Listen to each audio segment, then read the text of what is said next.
Alright, so I am very happy to report that this movie was worth the wait, and it's good. It's really good. So the movie continues on from Scream 5. It explores the 4 survivors of the Woodsboro massacre.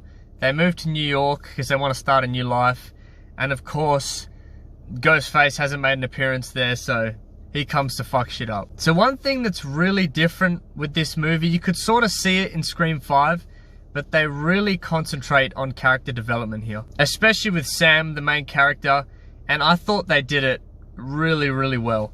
She's battling her inner demons, she's not really over what happened, and she's sort of pushing this on her sister. She's sort of overprotective to the point where her sister can't even live her life. And they're teasing her inner psycho that she gets from her father, the first killer in the first Scream. And they do this in the most vital moments in the film, and it's so well done.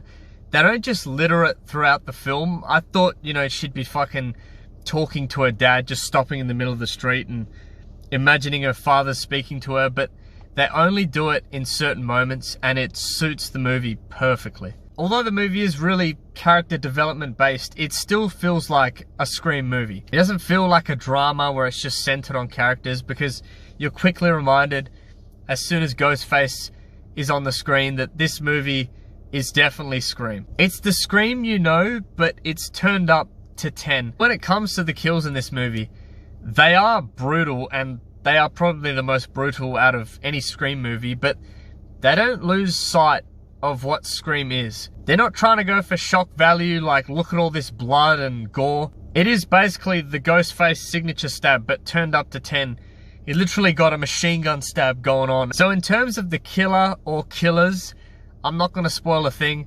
This movie did such a good job at not telling you, or not even giving you the opportunity to guess who these killers are, or killer. The movie focuses in on certain characters the entire movie, making you think it might be them, but then, you know, there's so many moments where you're like, it can't be, there's no way. And to the point where I was 100% certain I was correct. I didn't pick anyone. I did not know, I didn't have a fucking idea of who the killer or killers were. So when it came to the final act, surprise was an understatement. I did not expect any of it, and the movie came full circle, and it was just awesome. The acting was really good from everybody, especially Sam's character. She delivers such a gut-wrenching performance, man.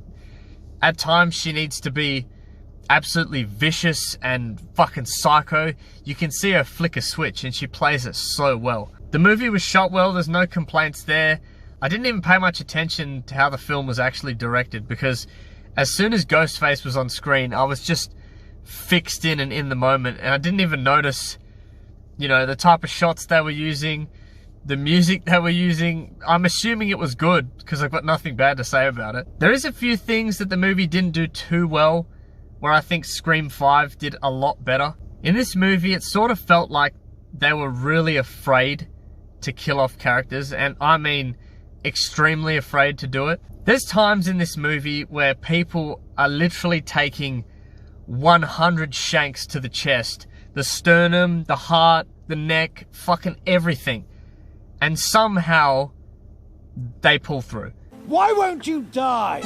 And this doesn't just happen once, it happens a couple of times, and it did take me out of the movie. Maybe this is because they have plans for them in future Screams, but the way the scenes were set up, like there is a 0.00001% chance you are getting out alive, and it happened more than a couple of times. So I'm going to compare this to Scream 5, simply because Scream 5 is my favorite out of the franchise. Not Scream 1, Scream 5. I really don't know why that is.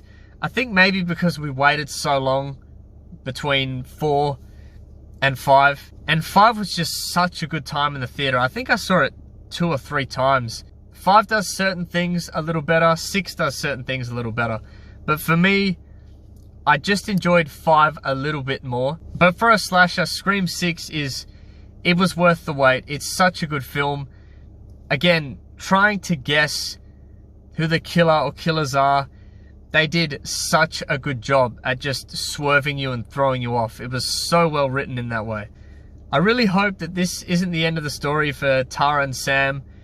This movie alone it's got me so intrigued as to what the future could be for these two. Hopefully they get fucking left alone, you know, somehow, but that's not gonna happen. Ghostface is coming after them for life. They could move to damn Antarctica and Scream's gonna come down there in a snowsuit and a fucking knife. So I'm gonna give this movie a 7 out of 10. What's up?